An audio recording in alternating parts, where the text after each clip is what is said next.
Okay.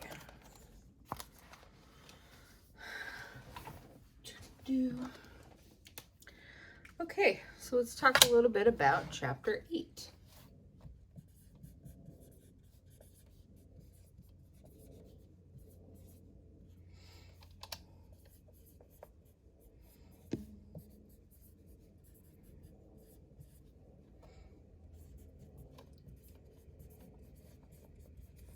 Oops, sorry guys. All right, so Chapter 8 is all about solids, liquids, and gases, right? And these are the 3 phases of matter.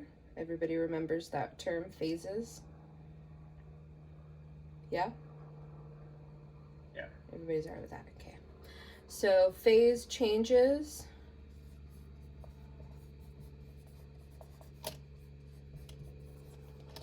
are what kind of change? Remember, we have 2 types of changes. Physical and chemical? Physical changes? So physical and chemical changes are the 2 types, right? What kind are these? Physical? Changing between phases is a physical change, right? So physical change, this is important to understand because physical changes do not do anything to the chemical structure of what we're dealing with, right? So for example, going from water vapor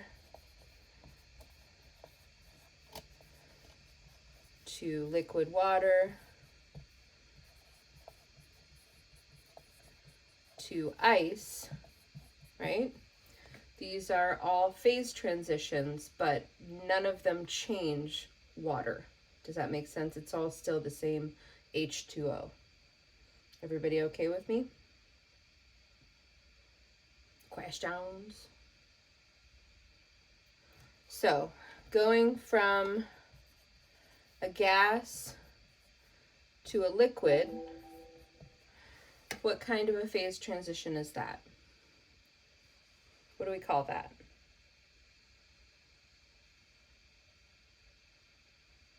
You know these words.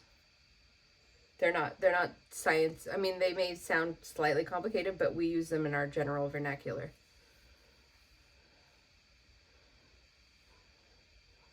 What do we say happen when a gas goes to a liquid? Condensation? Condensation, exactly, right? So when a gas forms into a liquid, we call this condensation, right? Everybody okay with that? When we go from a liquid to a gas, what do we call that?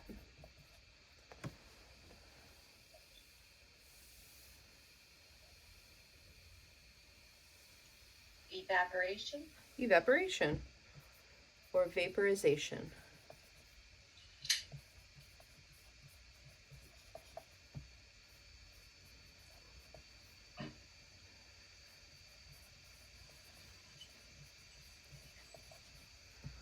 Right, we can use those basically interchangeably. Everybody okay with those? We're good. How about going from a liquid to a solid?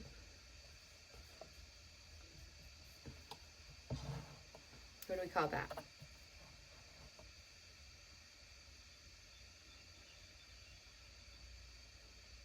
Like water to ice? Sure. I mean, is that the same? Because that's freezing, but... Freezing, exactly. You got it. Yeah.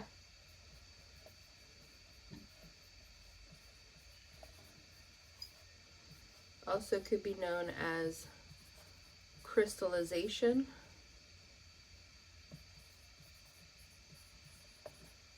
Right, so you may see that term as well.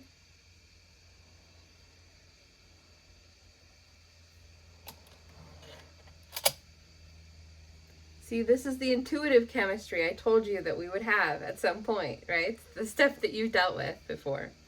What about going from a solid to a liquid?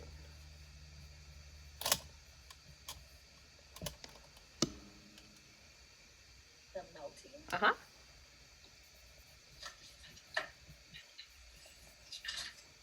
Yep. So those are all the ones that you're familiar with. There's two others that you're probably not familiar with. The first one would be going from a solid to a gas.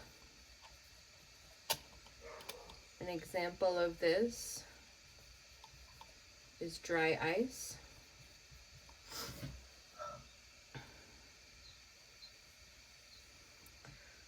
Oh, you can't see me, sorry. So dry ice is able to go from a solid to a gas, and this is known as sublimation.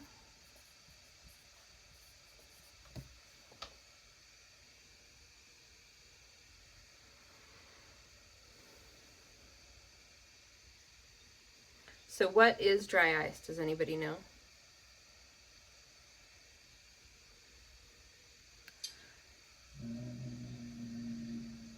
Solid carbon dioxide. So that's all dry ice is, solid carbon dioxide. When you have solid carbon dioxide exposed to air, regular ambient temperatures, it readily sublimes to form carbon dioxide gas. That's what makes it look really cool when you put it into drinks and stuff like that, right? So when you have dry ice and you put it into a drink and you see the vapor escape, what happens to the vapor? Smoky. It's smoky, but does it go up? No. No, it Like spreads it out. falls off the edge of the containers, right? Yeah. That's because it's heavier than air, so that's why it does that, right? So, so that is sublimation. And then the one last phase change that you probably are not familiar with is going from a gas directly to a solid. And this one's not super common outside of chemistry applications, but we call this deposition.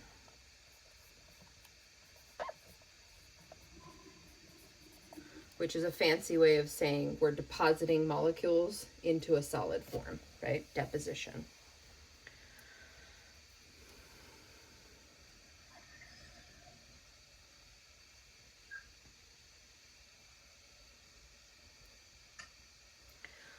So what did we say allows for different phases to emerge?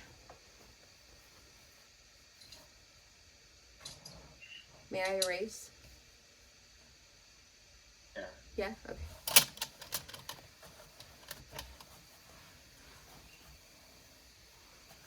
So what was it in chapter 8.1 that everybody hated talking about?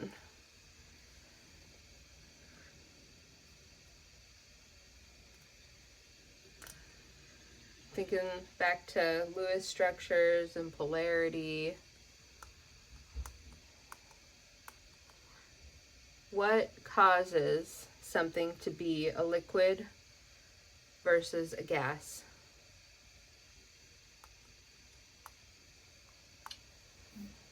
Temperature? Or, I don't know.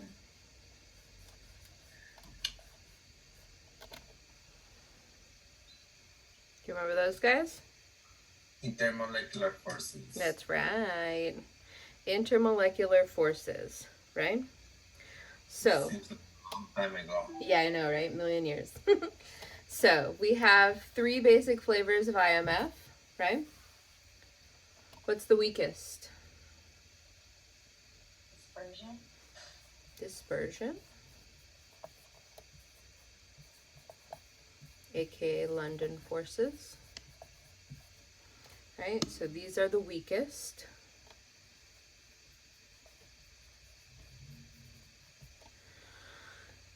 And then what is the strongest? Hydrogen bonds. Hydrogen bonds.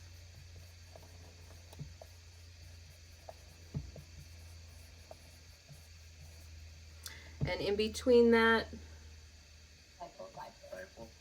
Dipole. Dipole. Whoops.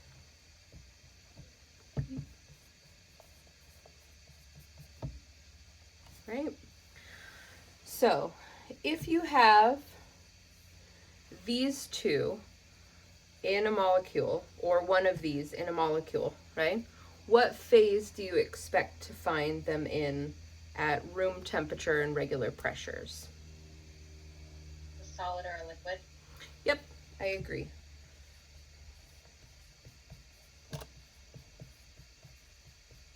Right? So in ambient temperatures, you would expect anything that has hydrogen bonds or dipole-dipole more likely to be a liquid than a solid. And we'll talk about why as we go through this. But definitely when you have hydrogen bonds or dipole-dipole, you're probably not going to have a gas, right? Why? Why when we have these do we usually not have a gas? Because they're condensed. Why are they condensed? Because of intermolecular forces.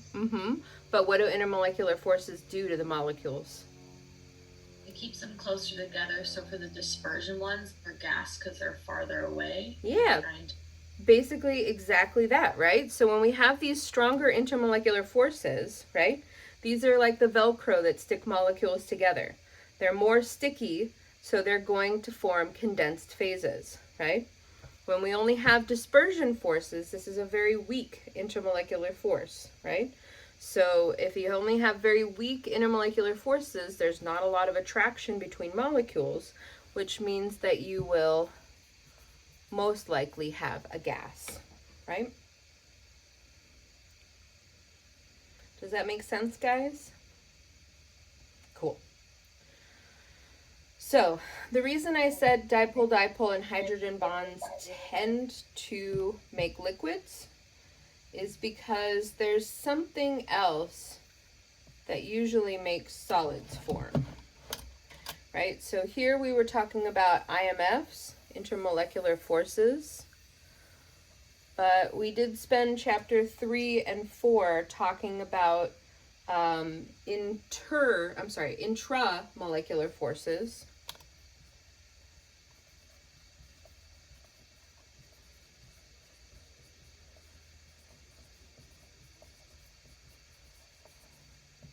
So inter means between, intra means within. Okay? So what are the forces that we have that hold together molecules? Ionic and covalent bonds. Ionic and covalent bonds. Right? So ionic and covalent bonds are usually where you're going to get solids from. Does that make sense?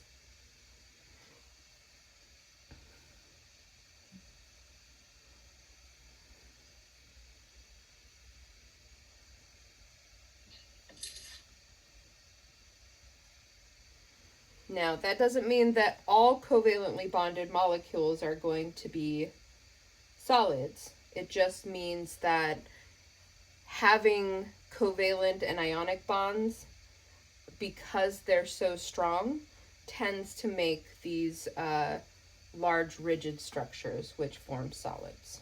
Does that make sense, guys? Everybody picking up what I'm laying down here? Cool. Questions?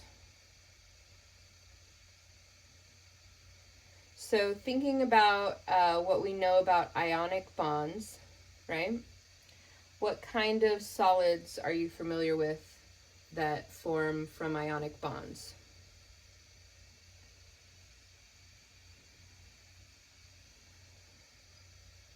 Polyatomic ions.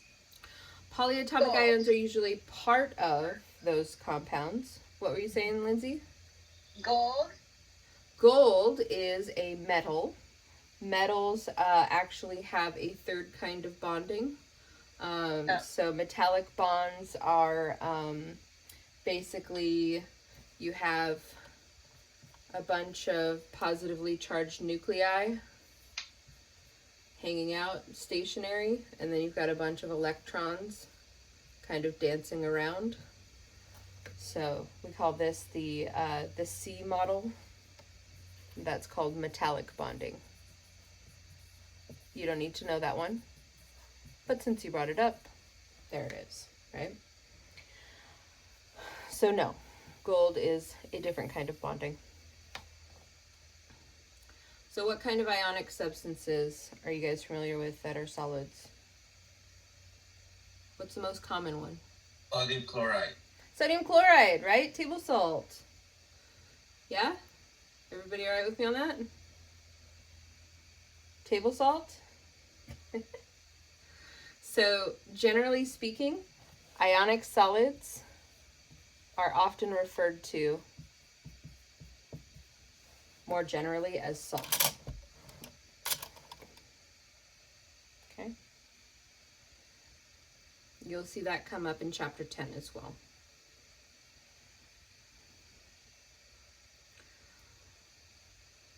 Covalent bonds tend to be more common in organic matter.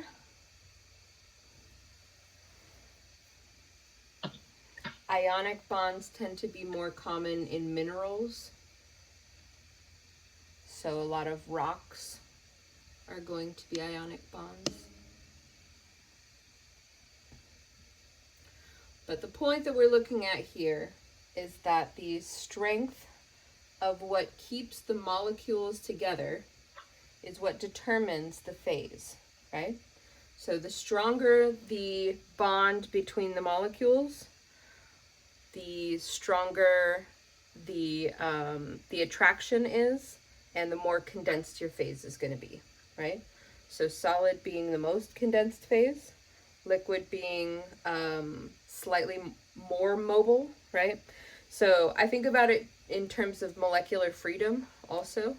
So the more freedom molecules have in a given phase, the less intermolecular forces or intramolecular forces they're experiencing, right?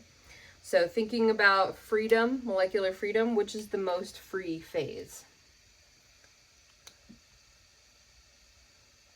Which Dispersion. one? Gases, right? Yeah. So gases have the most molecular freedom. Their molecules are able to move the most, right? Liquids have still some molecular freedom, right? Because they're able to flow and change to conform to the shape of a container that they're in, right? And solids would have the least amount of molecular freedom, right? That molecular freedom is allowed because they're not attracted heavily to other molecules. Does that make sense? We're okay. We're good. And may I erase? Yeah? So, liquids and solids do some pretty cool things, but gases are by far the weirdest of the bunch. So gases are highly dispersed.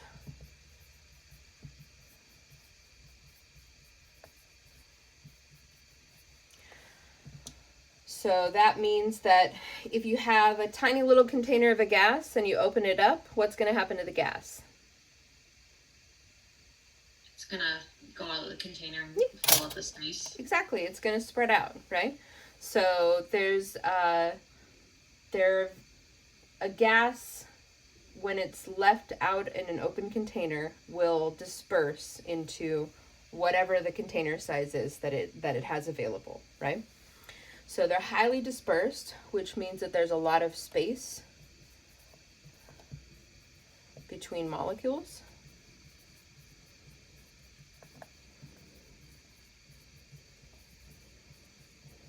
Right?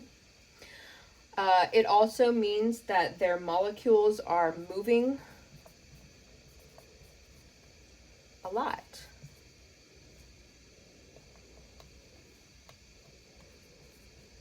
Right? So gases have molecules that are moving much more than solids and liquids, right? It's not that there's no motion of molecules in solids, right? But it's much, much more constricted than when we're talking about a gas, right? So they're moving a lot, and they're doing a lot of crashing, right?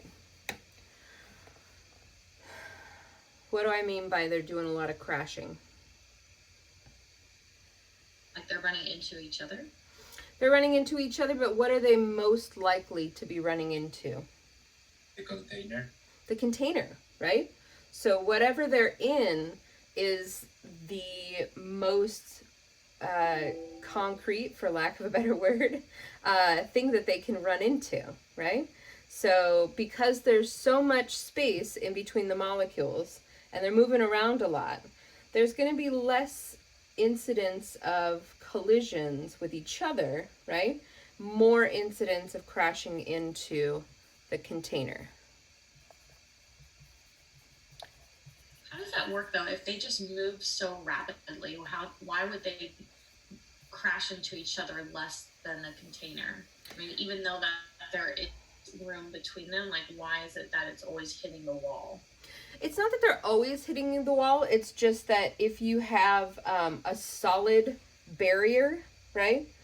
And you have things that have a ton of space in between them in terms of the gases, right?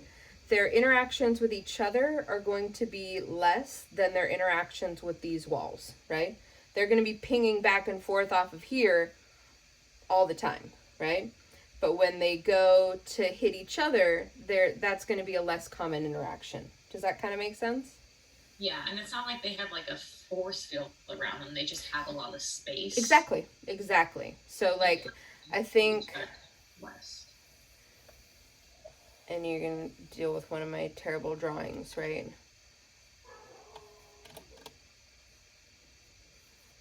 Right, but let's say we have a container that has 2 gas particles in it, right? And this is honestly, this is a probably a really dense gas that I'm drawing here for the space, right? The actual amount of space between gas molecules is pretty tremendous. So if you're imagining these guys are whizzing around all over the place, right? It's not that they won't collide with each other. It's just that the most likely thing for them to encounter are these walls, right? Does that make sense? So are they repelled by each other? Not necessarily repelled, but the chances of having these collisions are less than having these kinds of collisions, right? And they're lower impact, right? So when you have a gas molecule hit another gas molecule, right? What's going to happen?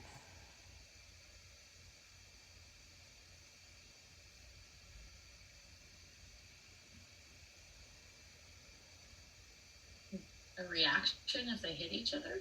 Not necessarily.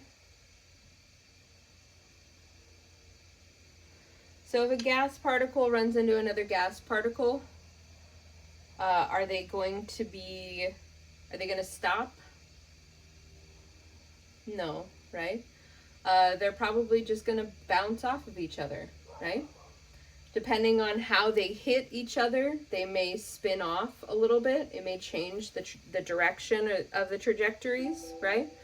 But guaranteed, when a gas molecule interacts with the wall of a container, right, it's going to bounce back hard, right? Does that make sense? So when a gas particle interacts with another gas particle, there's a little bit of elasticity, meaning they could exchange energy a little bit because they're about the same size, right? Depending on if one's going faster and one's going slower. But whenever they collide with the side of a container, right, they're bouncing back completely, right? That's a hard and fast transition. So think about it as if you were bumping into another person, right? that, you know, you would bounce back a little bit, but it wouldn't be like painful, right? Whereas if you were bouncing into a wall, right, that would be very painful. So the analogy I like to use is a car crash, right? So if you're in a car and your car is going 65 miles an hour and it hits a brick wall, what's going to happen to the car?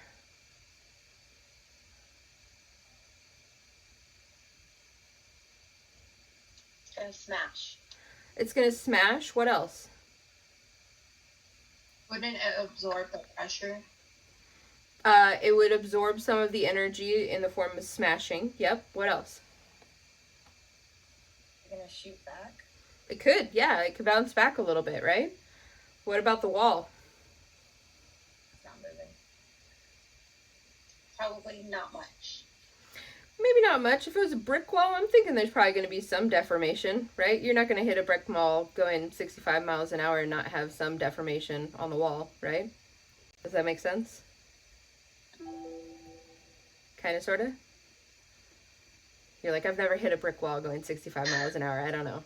What is this, Mythbusters? I just feel like it wouldn't be as bad, like the damage to the brick wall wouldn't be as bad as the damage to your car. I think you're not wrong about that. I agree. But I'm just trying to get you to think about how the energy transfers. All I Right. just keep thinking about is the commercials they show with the safety tests, Mhm. and nothing ever happens to the wall. So it's just the car that gets destroyed. Yeah. Yeah, so they build cars specifically to have that deformation happen, right? Because if the deformation happens to the body of the car, then it's limiting the impact to you inside of the car, right? So that's kind of the point that I'm trying to make, right? So all of these ways that energy is able to dissipate in a car crash, these are because of the fact that the wall and the car are similar in size and weight, right? And strength. So the difference in size, weight, and strength when you're talking about a collision makes a huge difference to what's going to happen in that collision, right? If you were talking about a fly bumping into a wall at 65 miles an hour, if a fly were able to go that fast, right? What's going to happen to the fly?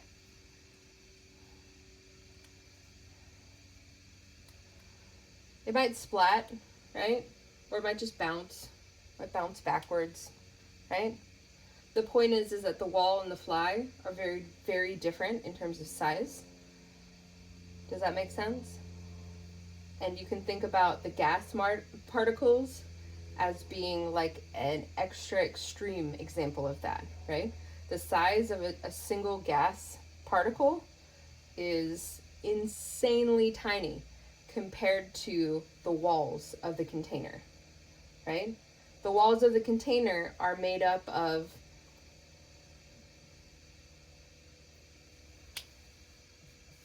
10 to the 23rd times some factor, right? This is the molar quantities that we've been talking about. So you're thinking about the wall of a container is having multiple moles, right, to make up that container. And so we're talking about the difference between one molecule, right, and a just unfathomable, huge number of molecules. Does that make sense, guys? So the difference between the size in terms of how these guys are interacting with each other makes it so that the reaction or the interaction between the container and the gas particles are essentially elastic, meaning this guy is just going to bounce back off of it, right? And do the containers feel the gas particles bouncing off of them? Not usually, right? There are cases where you can have gas particles affecting the container, right? What would those conditions be?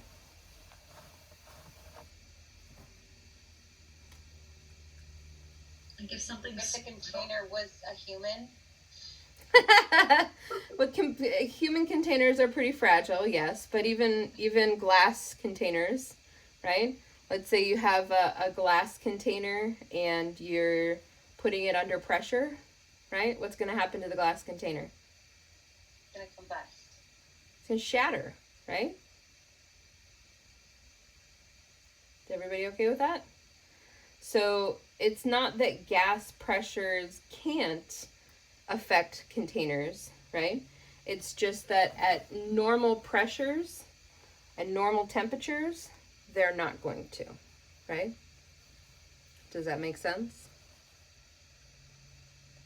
Sadie, what's up? You with me? So is that what's like if a can of food like spoils, or a can like gets bigger, is that what's happening?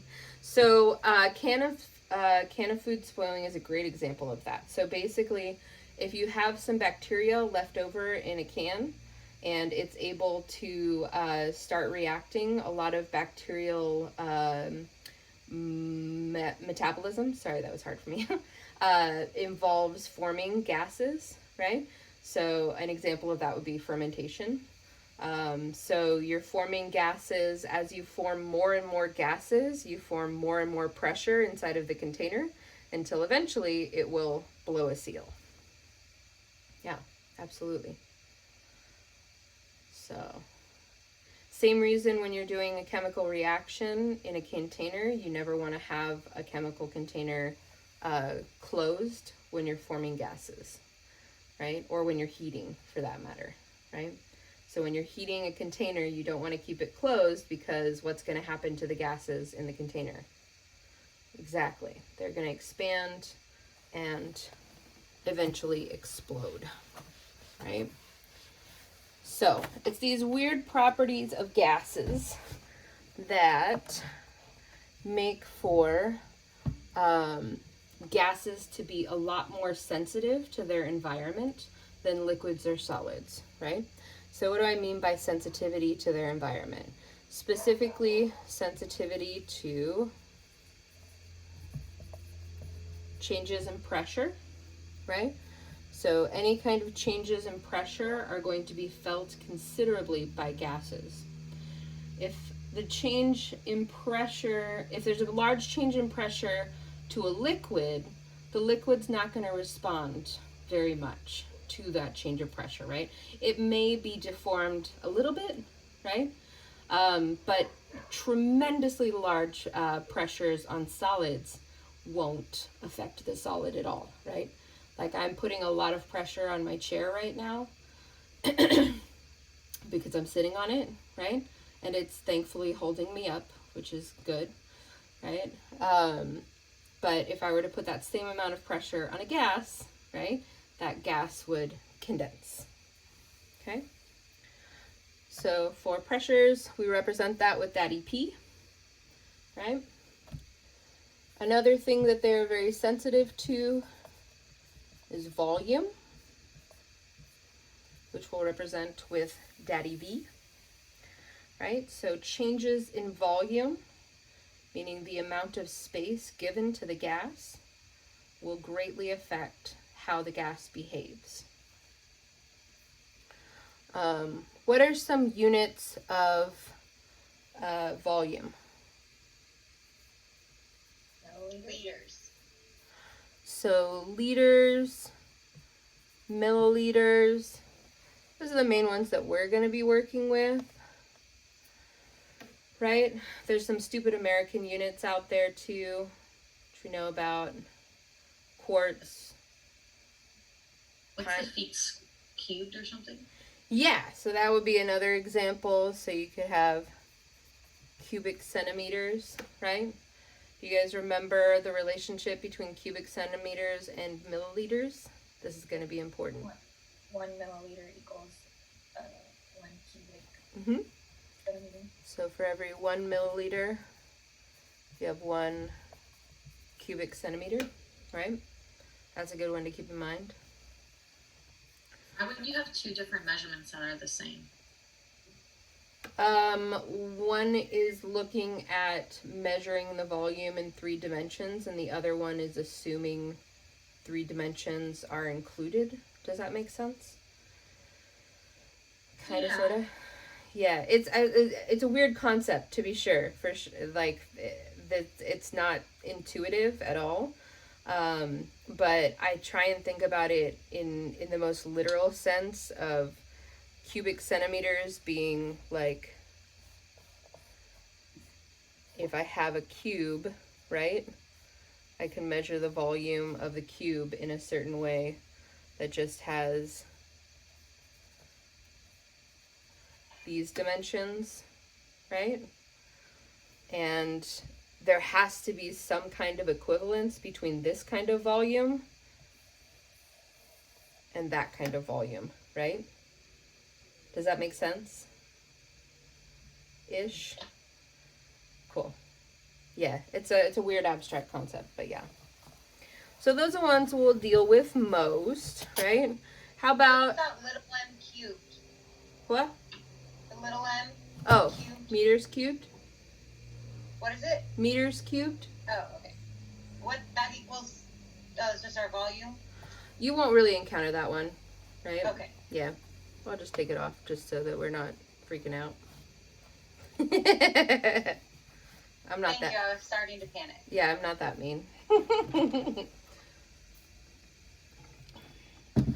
Well, what are some units of pressure that you guys are familiar with? Or are you familiar with any? What? Atmosphere? Atmospheres. I'm gonna take this down here. Sorry, I need more space. We've got atmospheres.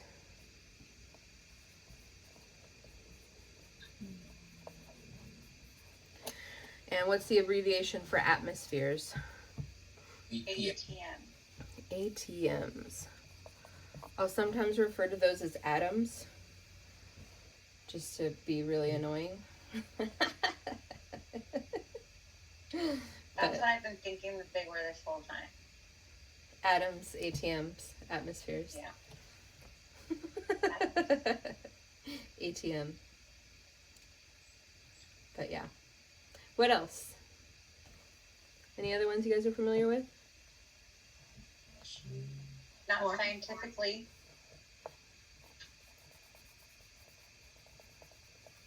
So one of the other common ones that we use in science is called millimeters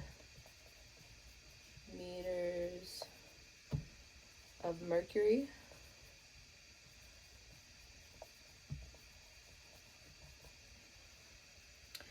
Which is abbreviated mmAg. Right? Hg is the symbol for mercury. Millimeters of mercury. There's one other common one. The PSI one? Torr, MPSI. I'll give you one more too, just for fun. Pascals. That one's my cutest. That one's my favorite. I just think it's a really cute name for a unit. Isn't it? Pascals. Until you have to write it out for every problem. You don't. We're way too lazy to do that, Lindsay. We would never do that. This is, by the way, this is an abbreviation, PSI. So this is pounds per square inch. Yeah. I think. Stupid American units. That's PSI. Torr, I think, pretty sure it's the same. So we use torr and torr interchangeably. So, we don't care about this one at all. PSI, we're not going to deal with it. Pascals I mention because they are technically the SI unit for pressure in science.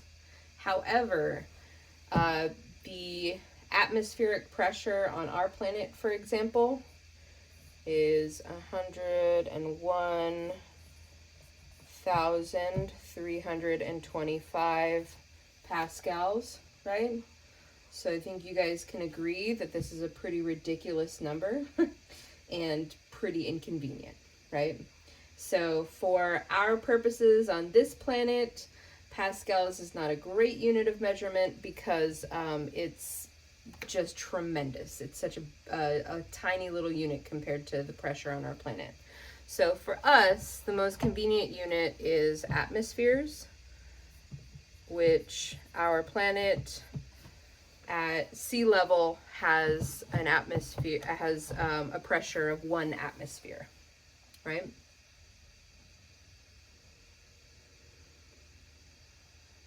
Does that mean that the pressure of our atmosphere is 1 atmosphere everywhere?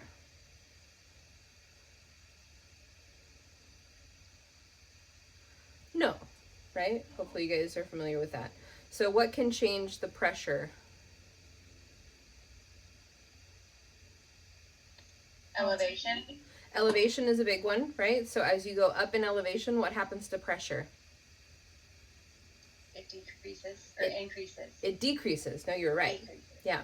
What happens as you go below sea level, aka underwater?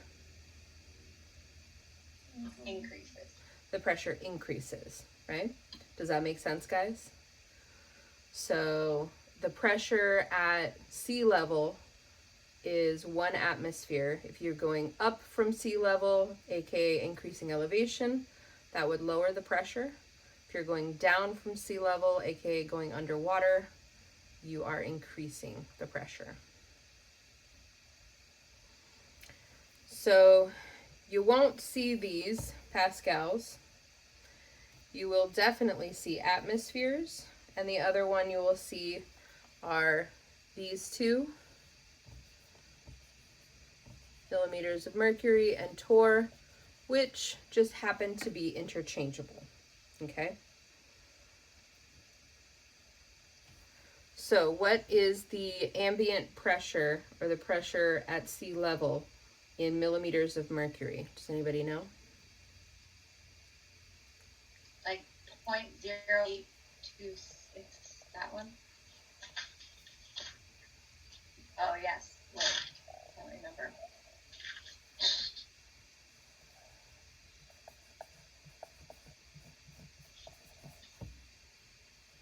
That's what I said.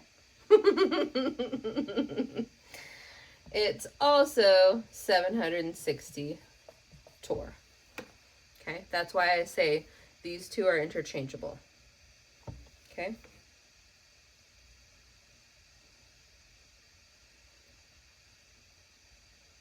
So millimeters of mercury and torr are the same unit, basically. They're just two different units to say the same thing. Okay. So what this gives us is a relationship between atmospheres and millimeters of mercury, where 1 atmosphere is equal to 760 millimeters of mercury, or torr, right?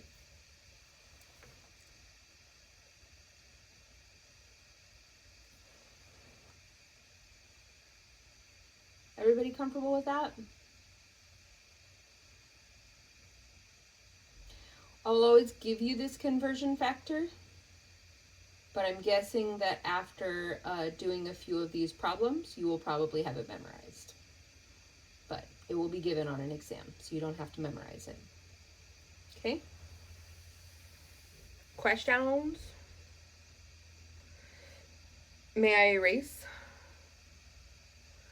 Cool. So, we talk pressure, we talk temperature. Now we got to talk about the amount of the gas, which we measure in moles.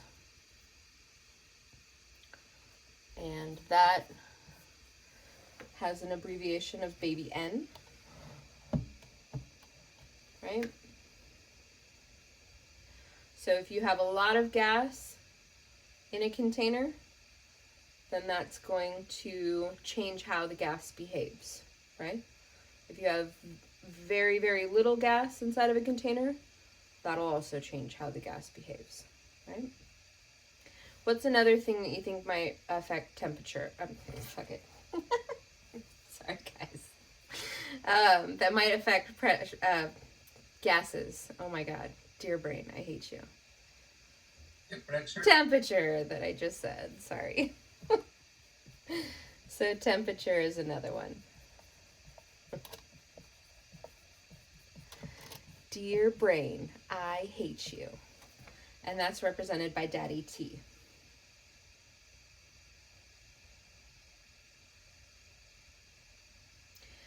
So theoretically, little n could be represented as grams, right? But we tend not to like to use grams because it makes it difficult to talk about the quantities of gases relative to each other, right?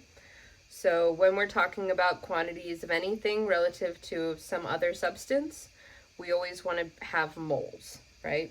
So that's the main motivation behind why we use moles here. But you will see examples of when they talk about gas densities. And when they're talking about gas densities, they're probably going to be talking about grams per milliliter, right? That's one example of a density. In gases, they're more commonly given in grams per liter because the densities are so small. Okay. And what are our units of temperature? We haven't really played with those yet. Kelvin. So we have Kelvin, which are represented by Daddy K. Celsius. And Celsius.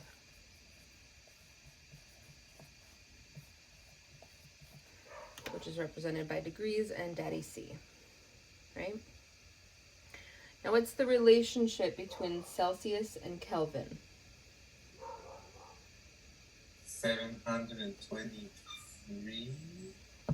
So Kelvin is equal to degrees Celsius plus 273.15 Kelvin.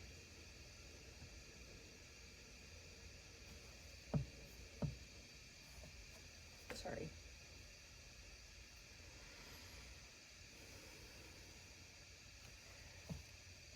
You don't have to memorize this number.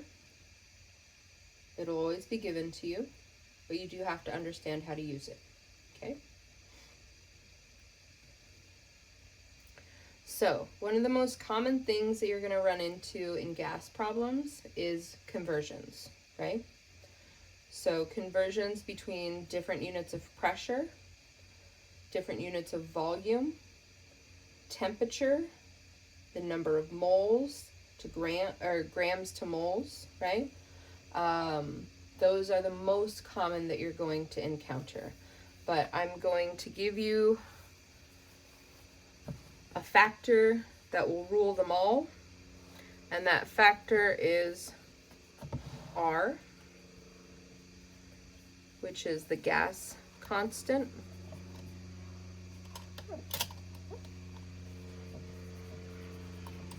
Okay. The gas constant that we are going to use is, oh my god, sorry guys.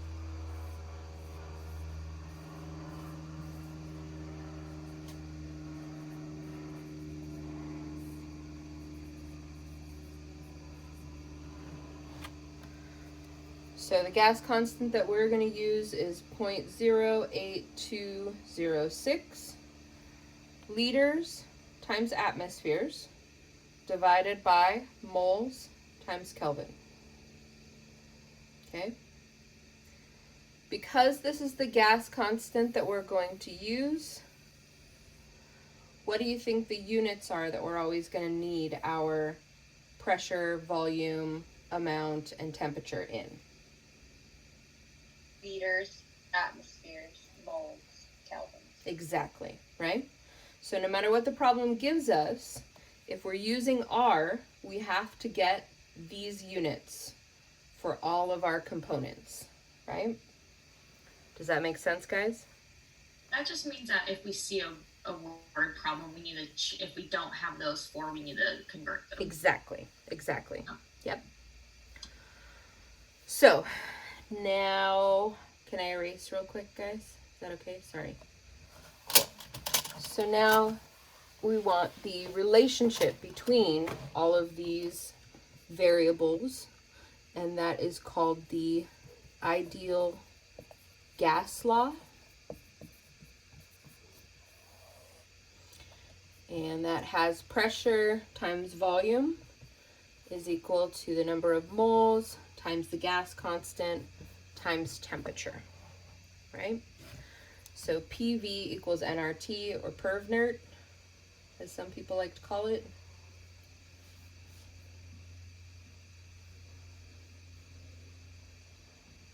Right?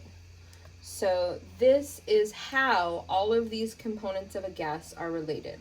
Now, why is it called ideal? You may not care or have wondered that question, but I definitely did. So what does it mean for a gas to be under ideal conditions? So ideal conditions for a gas are conditions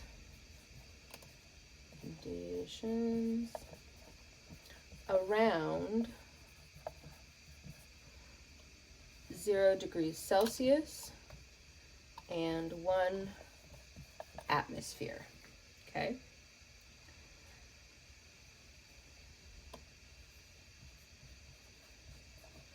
Just a reminder, 0 degrees Celsius would be equivalent to about 273 Kelvin, right? These are called the standard temperature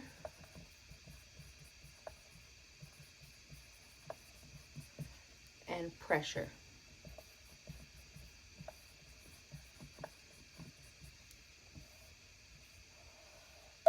STP. So whenever you see a problem, refer to standard temperature and pressure, or STP. It's saying that it's at 273 degrees Kelvin and 1 atmosphere. Okay? Is everybody comfortable with that? We're okay. Now, maybe you're thinking to yourself, we don't live at 273 degrees Kelvin, right? We don't live at 0 degrees Celsius, especially not in San Diego, right? What temperature is it outside today about in Celsius? Like 80 something today. Celsius. Oh. I don't know. Anybody?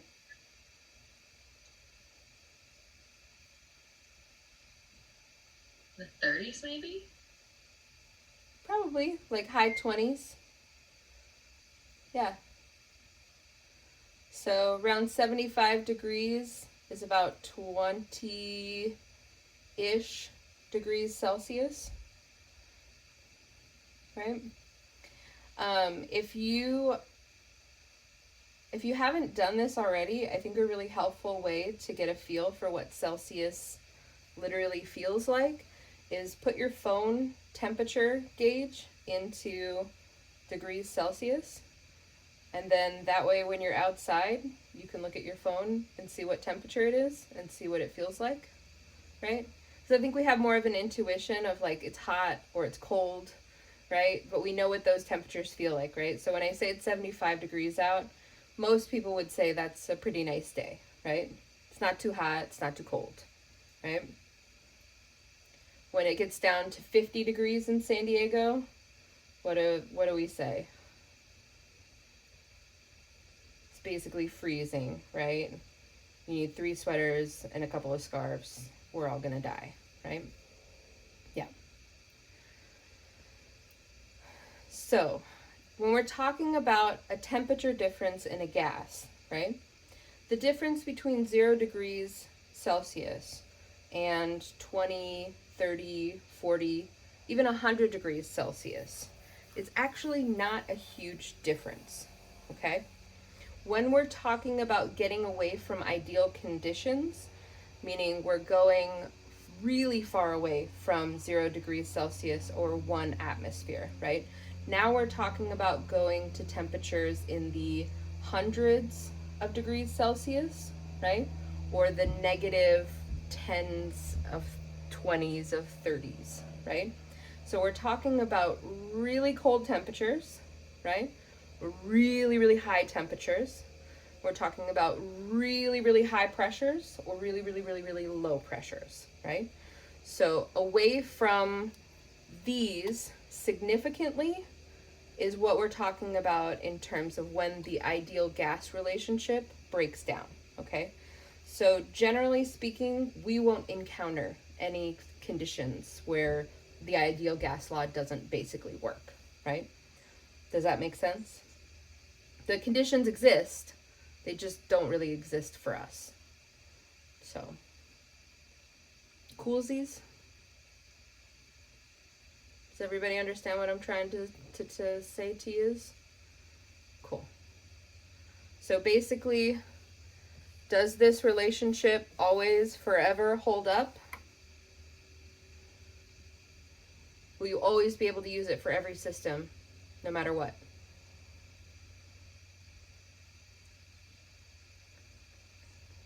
No. Right? This relationship only works under certain conditions, right? However, that being said, we will never deal with the conditions under which this doesn't work. Does that make sense? Cool? Everybody's picking up what I'm laying down there. Cool. So, any time that you see a gas, right?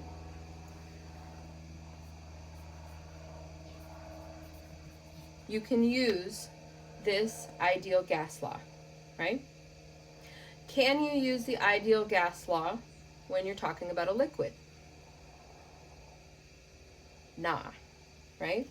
It's not the ideal liquid law, right? It's the ideal gas law. Okay? So, if I'm looking at a chemical reaction, oops, sorry. Right? I have these 4 phases that can be represented in a reaction. Which one of these am I allowed to use the gas law for? G. The little g, right? So if I have something that's in the gas phase, I can use this. If I have something in the solid phase, no way. You cannot use that.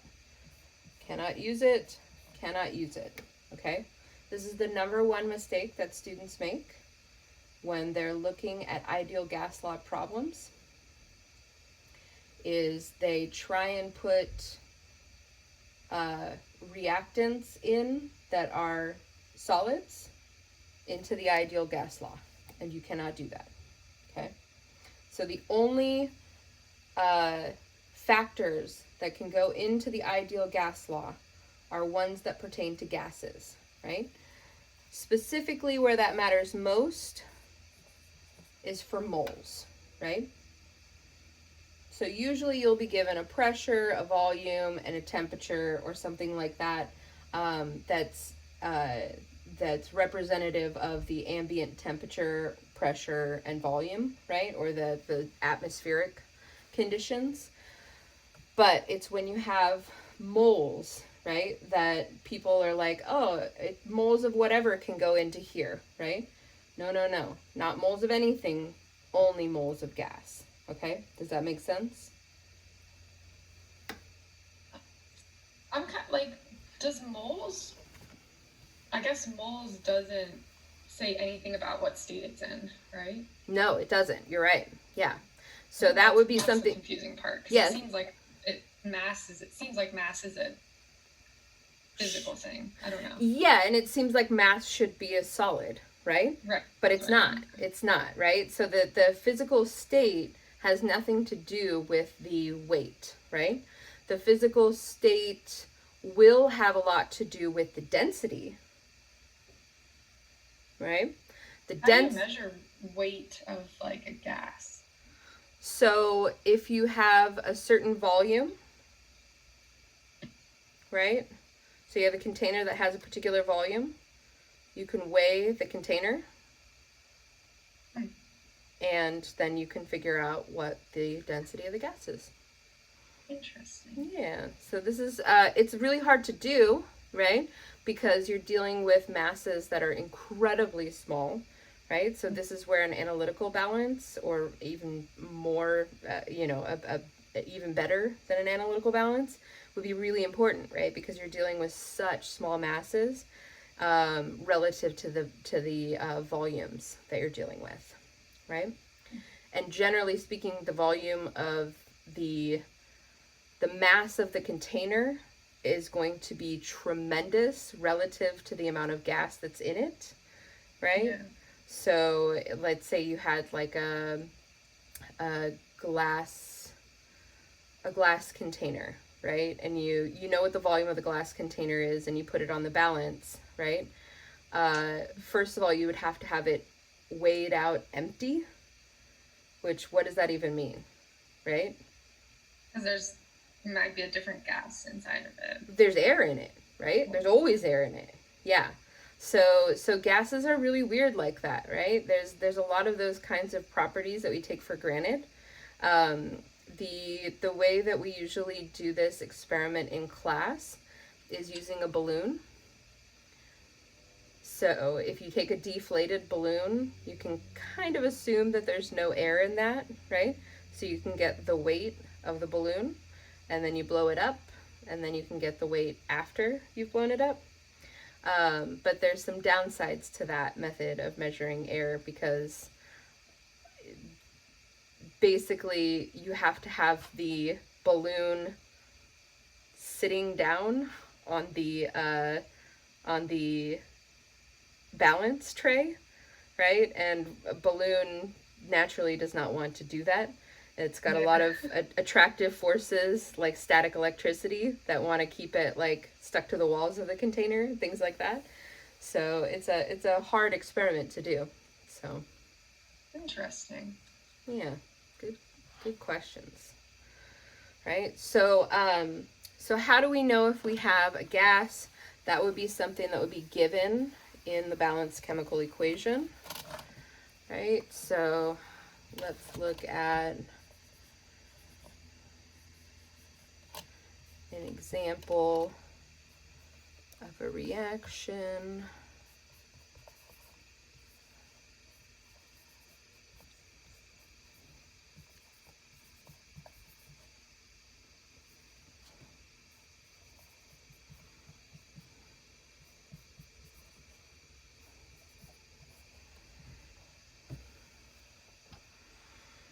So I've got 2 reactants and 2 products, right? What is the only quantity that would be allowed to use the ideal gas law here? Hydrogen gas. Hydrogen gas, right? So I'm not going to be able to put moles of magnesium in there, right? Because it's a solid. Aqueous, also not allowed. Aqueous, also not allowed. Moles of hydrogen gas would be the only thing that would be allowed to go into our perv nerd. Okay? Does that make sense?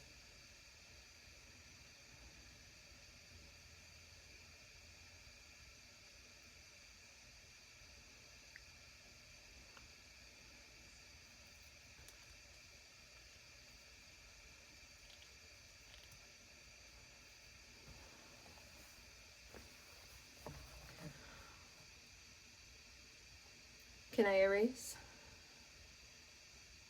I'm sorry, this is like a dumb question. I think No, you no, no. already said it, but the N is what? Moles. Okay, so the little N next to the gas. Yeah, that's just representing moles. Oh, okay. Yeah. Just like Yeah. So N is what we use to represent moles in here, right?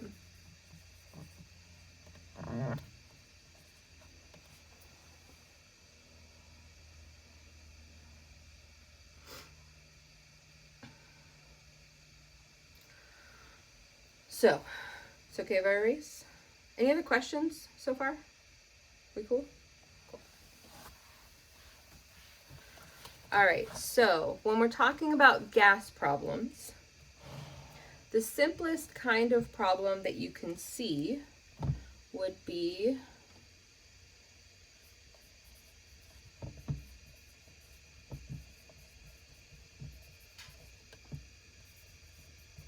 gas problems using PervNerd, right? So this would be problems that give you, let's say, a pressure, a volume, and a number of moles, and ask you to solve for a temperature, right? Or maybe it gives you the temperature, the pressure, and the number of moles, and asks you to solve for the volume, right?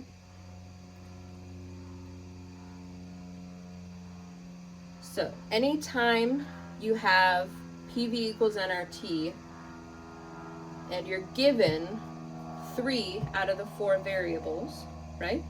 All you have to do is rearrange the equation to solve for that variable, right? So let's look at this particular example. So if we start off with our PervNerd equation, right? How would we solve for T in this equation? Divide T on both sides. Divide moles and constant by both sides. So we would divide both sides by NR. Oops. Right? Get rid of those guys on that side. And then we would have temperature is equal to pressure times volume divided by the number of moles times R. Right?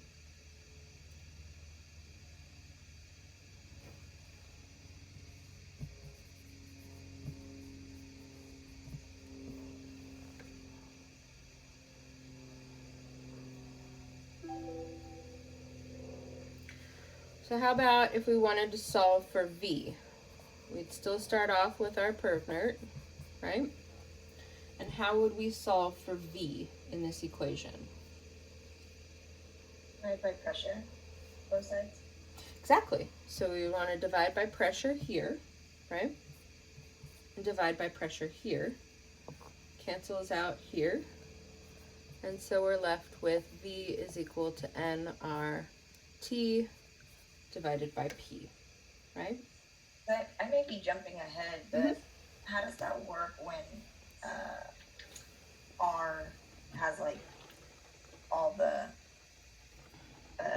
units? So R has all of the units, right? So let's Right. just look at volume, for example. So what is the unit of volume in our R? In our L. L, right? So we want this guy to end up being L, right? So we've got N is in moles, right? R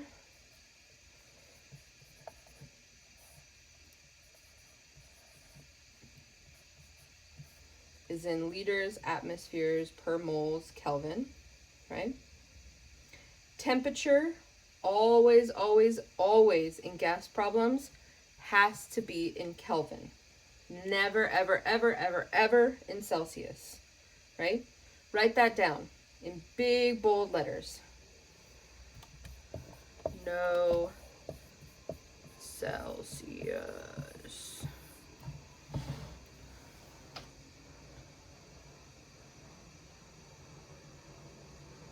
If you ever see Celsius in a gas problem, convert immediately. Get it out of there.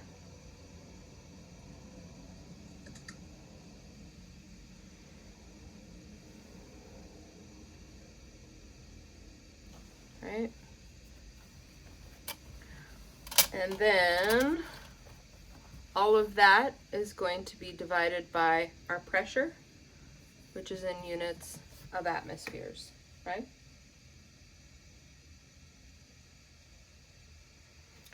So, moles on top cancels with these moles on bottom, right? You with me? These guys cancel. Kelvin on bottom. These guys cancel, right? Everybody okay with what I just did there?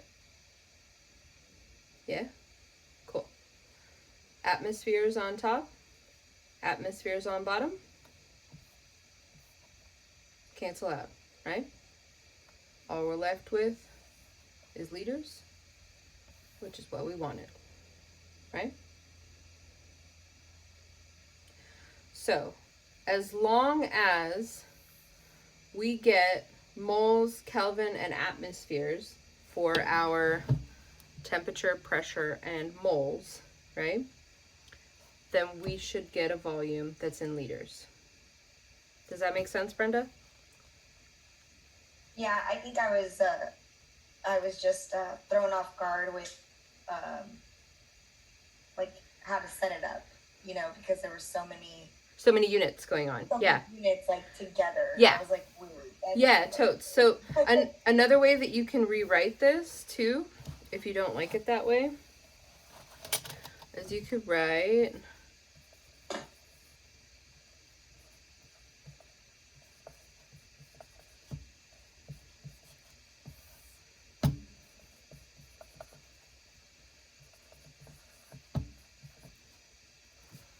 it like that, right? Saying the same thing, right? We have number of moles. This is the units from R, right? Mm-hmm. Temperature, T. Pressure, P. Right? Gotcha. Does that make it a little bit easier to see? Yeah, that was better.